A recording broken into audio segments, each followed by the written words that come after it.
Piper, wait!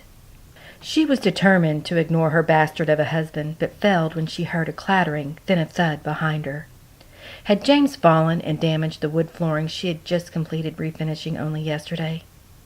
She turned just in time to see him get up from tumbling while trying to simultaneously place the clock back on the bedside table and put on his boxers.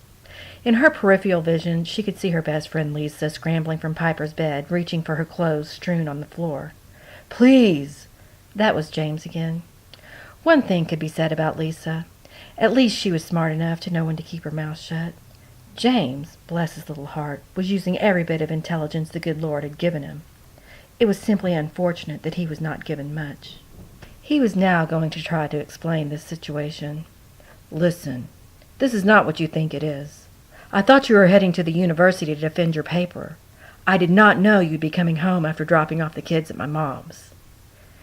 "And I thought you were taking today off to work on the roof of my greenhouse.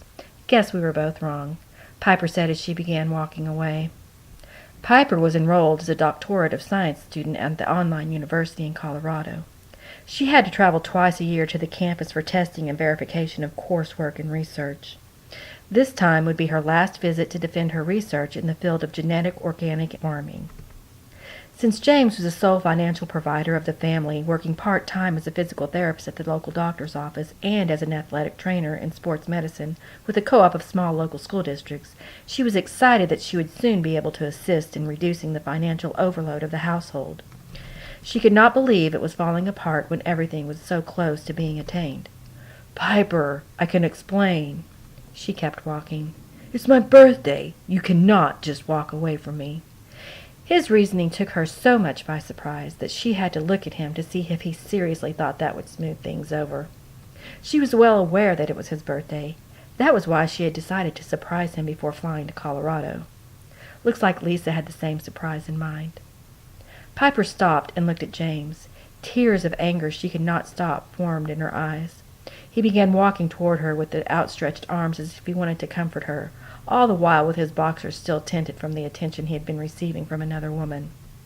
Jesus, he really was that stupid. Piper looked at Lisa. If it were any other time, she would have shared a smile with her friend, secretly laughing their inside joke about James's lack of intellect. That inside joke usually ended up with Piper saying, "At least he's good in bed." She cringed.